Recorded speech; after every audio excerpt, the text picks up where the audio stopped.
Hello everyone, welcome to profit by India's new video. आज हम लोग है ना ये फाइनेंस मिनिस्टर के जो बोले हुए झूठ हैं उनको पकड़ते हैं एंड वील अंडरस्टैंड व्हाई ये रुपी इतना गिरा हुआ क्यों है यार। Why is the rupee the most consistent falling currency against the US dollar. Of course other currencies are also falling, but don't forget, I don't see it as rupee falling. I see it as the dollar strengthening. Okay? Don't forget about it.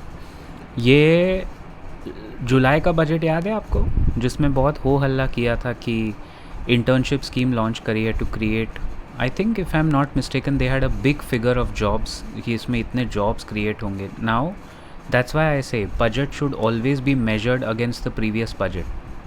Look at this.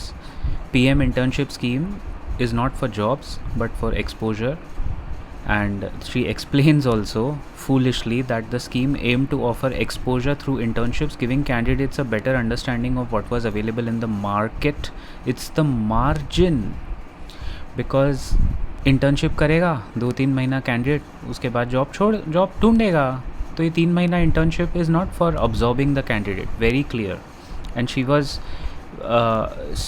मतलब क्या बोलूँ, obnoxiously very clear about it. Okay, now let's come to the focal point कि jobs का तो never ending debate है, but इनके हाथ में नहीं होगा, तुमसे ना हो पाएगा। ये प्राइवेट सेक्टर का ही काम है जिसको टैक्स में रिबेट देके इन्होंने छोड़ दिया है। Now comes the focal point, rupee is not depreciating. She actually said this, quote unquote, rupee is not depreciating against any other currency than the US dollar. Can you believe it? Is she really an MBA for real?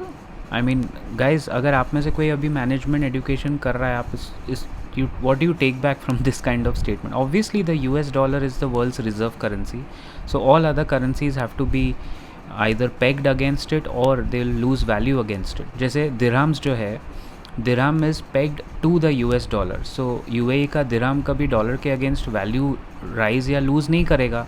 उन्होंने अपनी currency ही peg करी है US dollar के साथ, तो बाकी currency उसके आसपास ऊपर या नीचे जाएंगी।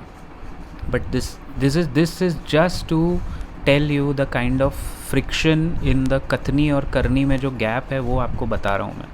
ओ गॉड, दिस स्माइल, आहट, जी हॉरर शो, पुराने सीरियल सब याद कर लो दोस्तों, और आज के ज़माने का जो भी हॉरर आप याद कर सकते हो। ये स्माइल है ना, ये स्माइल बहुत कुछ कहती है। रुपी is not sliding, the dollar is strengthening. I will just read out what she said. First of all, I would not look at it as rupee sliding and dollar strengthening, and she defended 8% slide in the value of the currency against the greenback. Greenback for the newbies, the greenback is the US dollar. Okay, उसका एक colloquial name है greenback. This is it. So if you see the graph, एक NRI जो US में है since 2004, 21 years, not to miss that. So 2004 से अभी तक the rupee has depreciated 91%. Have a look. 91% मतलब उस टाइम 40-45 के बीच में था, और अभी 87.37. This is the worst. So 20 years में रुपी भी डबल हो गया, मतलब करेंसी डबल हो गई। So on an average depreciation rate हो गया 3.5% every year, 3.5 to 3.6% depreciation of the rupee every year on an average in the last 2 decades. लेकिन प्रॉब्लम ये है कि लास्ट एक साल, इन पर कोविड के बाद लास्ट 1-2 साल में रुपी डेप्रिसिएशन 10-12% हुआ है, बहुत ज़्यादा हुआ है दोस्तों। एंड ये है 19 जुलाई to 5th Feb, because when the Modi government came to power, a big factor of their coming to power was, उन्होंने कहा था verbatim, and I quote unquote, कि हम रुपी, उस टाइम 62 था आई गेस, 60 और 62 के बीच में था, इट वॉज 60, एंड उनके आते ही एक साल के अंदर rupee became 67. So again there was 11% slide in 2015, but अभी लास्ट 11 साल में 44% स्लाइड हुआ है. So the talk was that they wanted to get the rupee back to 40-45 which it was in 2004. तो 2014 में जब ये सरकार आई, इन्होंने कहा था हम रुपी को 10 साल पीछे जैसा 40-45 तक लेके जाएंगे. और वो गिरता गया. Now there are reasons, I will tell you, इससे हमारे एक्सपोर्ट्स को फ़ायदा होता है. But guys please understand, we are still a net importing country.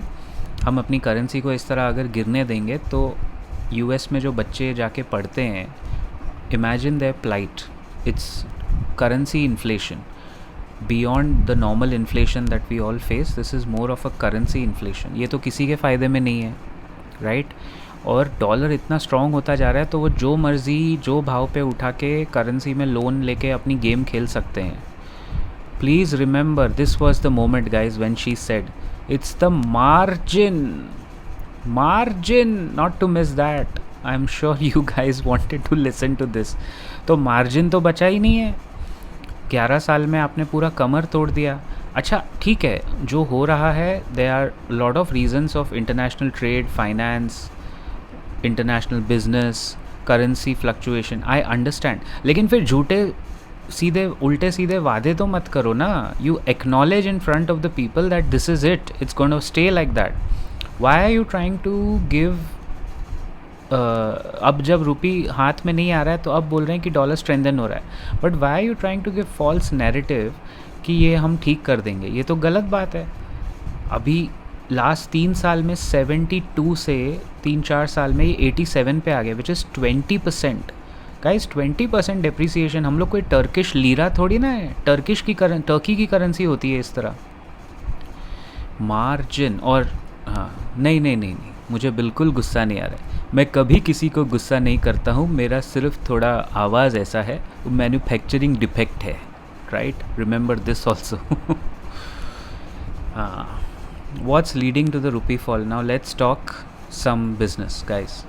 सबसे पहले जो हमारे इम्पोर्टर भाई लोग हैं उनको दिक्कत सबसे ज़्यादा होती है, एंड एक्सपोर्टर्स का फ़ायदा होता है. बट एक्सपोर्टर्स का फ़ायदा आप इस तरह देखने लगे तो फिर रुपी को 200 पे लेके चले जाओ. Take rupee to 200. Can you do that? No, you can not tamper with your currency. China does it. China devalues their currency against the dollar to make sure that their exports are growing, because China is an export oriented country. It's a net exporting country, so obviously they'll benefit. लेकिन हम अगर जिस दिन India net export ज़्यादा करने लगे और import कम करे, आप रुपये को गिरा के 500 रुपया कर दो, $1 किसको पड़ी है? Who cares? महंगा होगा तो पब्लिक बाहर से अपने आप जाना बंद कर देगी. So let's not talk in wonderland, let's understand what we are talking. What's leading to the rupee fall? सबसे इम्पॉर्टेंट, इसका डायरेक्ट कनेक्शन हमारे इक्विटी मार्केट से है. FIIs, as we all know, have been on a selling spree in Indian markets since October, actually since September. Net sales of $11 billion उस time पे था. ये पुराना स्टैटिस्टिक है, अभी वो बढ़ के काफ़ी ज़्यादा हो गया है. And additional pressure on the rupee. Further more the widening trade deficit, यही मैं कह रहा हूँ. हमारे देश का ट्रेड डेफिसिट, यानी जो हम इंपोर्ट करते हैं वर्सेस जो हम एक्सपोर्ट करते हैं, वो सरप्लस में नहीं है, डेफिसिट में है. $188 बिलियन है. Now that is quite a lot. Okay, मतलब यूजुअली इतना डेफिसिट नहीं. $188 billion is a lot of trade deficit. It is expected to increase by 18% over FY24 and has also contributed to the downward pressure on the currency. So ठीक है, 3.6% every year होता ही है, ये हमने calculate कर लिया. ऊपर से नीचे वाला लाइन देखिए, रिजर्व बैंक ने किया क्या? उन्होंने $3.3 बिलियन बेच दिए मार्केट में रुपी को संभालने के लिए, फिर भी रुपी गिर गया. Remember that. और उसका गुनहगार है वो शक्तिकांता दास, जो सुमड़ी में पतली गली से एकदम निकल गया. उसका तो टर्म ख़त्म हो गया. हर RBI मीटिंग में आके चाणक्य और बड़े बड़े कोट सुना के निकल गया. वो क्या किया उसने? फॉरेन एक्सचेंज भी डाला, लेकिन रुपी तो फिर भी स्लाइड हो रहा है, होता ही गया. So the advantages of the weakening rupee, travel to India gets less costly. So tourism as a sector should benefit ideally, because बैठे बैठे NRIs को 72 रुपीज़ मिल रहे थे 2021 में, और अभी 2025 में 87 रुपीज़ मिल रहे हैं. तो NRIs का तो इंडिया में प्रॉपर्टी लेना, ट्रैवल करना, खर्चा करना, 20% उनको ज़्यादा मिल रहा है ना बैठे बैठे. सीधी बात है, उनका US डॉलर तो US डॉलर ही है भाई. जो NRI $2,000 लेके अगर आएगा इंडिया में, उसको पहले $2,000 पे मिल रहे थे 1,44,000 rupees. Now the same guy is getting 1,00,000 74,000, सो सीधा 30,000 रुपीज़, 30,000 रुपीज़ का इंडिया में वो ज़्यादा परचेज़ कर सकता है। लेकिन ये तो तब फ़ायदे में होगा ना जब हम टूरिज़्म को एज अ सेक्टर बढ़ावा देंगे। अब समझ में आई मेरी बात कि क्यों टूरिज़्म को मैं कितना पुश करने से, आप जितना टूरिज़्म पुश करेंगे आपका करेंसी भी कंट्रोल में रहेगा, क्योंकि फॉरेनर्स को उतना डॉलर एक्सचेंज करके रुपी खरीदना पड़ेगा ना। It is in complete national interest दोस्तों, देश हित की बात है कि हम सब अपने अपने एरिया में टूरिज़्म बढ़ाएं। अच्छा, एक्सपोर्ट्स का तो पॉइंट मैंने बताया, point number 1 is very straightforward. Third point, those working in other countries can earn more by putting money to India. ठीक है, लेकिन अभी तो FIS बेच के भाग रहे हैं, लेकिन जब वो आएंगे तो उनको बेसिकली ज़्यादा रुपी मिलता है। Eventually it decreases the current account debt. Now look at the, ये तो 4 एडवांटेजेस थे जिसमें से एक एक्सपोर्ट वाला तो बड़ा क्लियर है ना। Look at the disadvantages. Okay, disadvantages में depreciation enhances inflationary pressures. When inflation increases, prices of goods and products are escalating, therefore the purchasing power of the rupee has decreased.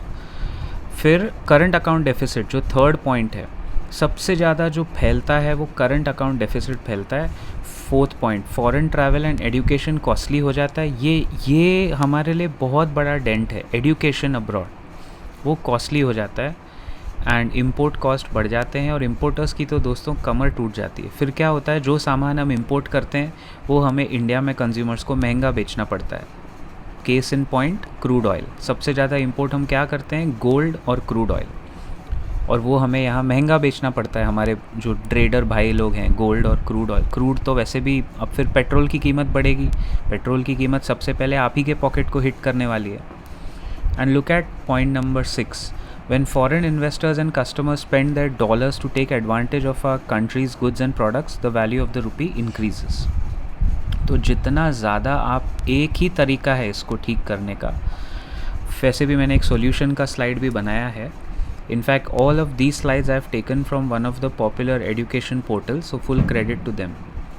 How to overcome this problem, tourism बढ़ाना, that is my simplest very easy solution, कि हर बंदे को अपने area में जहाँ तक हो सके बढ़ावा देना चाहिए टूरिज़्म को। Point number 1 in this slide is, when most of the investors from other countries invest in India, the demand for the Indian rupee, या we spoke about it. When international consumers spend more currencies to purchase rupee में goods and services in India, तो rupee appreciate होगा। अभी उल्टा हो रहा है ना, अभी हम लोग रुपी इधर खर्चा करके डॉलर खरीद रहे हैं ऑब्वियसली, और ट्रेड भी डॉलर में है। Indians who are doing payments for imported goods from dollars and other currencies must do payments from the same country's currency, not using the rupee. UPI करके डंका बजाया। दुबई में UPI कौन use कर रहा है? किसी ने जाके चेक किया कि हमने कहा कि हमने जी 5-6 कंट्रीज़ में रुपी टू रुपी ट्रांजैक्शन किया, क्या हुआ उसका? What is the accountability? Who is gonna check? आज तक मैंने तो कभी नहीं सुना कि USA में कोई इंडियन UPI करके रुपी के रुपी में ट्रांजैक्शन कर रहा है without converting his rupee to the dollar. अगर ऐसा हो रहा है दोस्तों, तो रुपी का कन्वर्जन कम होगा और काफ़ी हद तक हमारी करेंसी शायद थोड़ा स्टेबल हो सकती है। क्या हमने वॉर रुकवा दी पापा के साथ बात करके, चचा के साथ ट्रम्प चचा के साथ ये डील की है अभी तक? अभी शायद प्राइम मिनिस्टर मिलने वाले हैं डोनाल्ड ट्रम्प से इन अराउंड February, तो अपने दोस्त से मिलेंगे तो कुछ शायद बात करें, करना तो चाहिए। There is a lot that he can do, because please remember, it's always about the margin.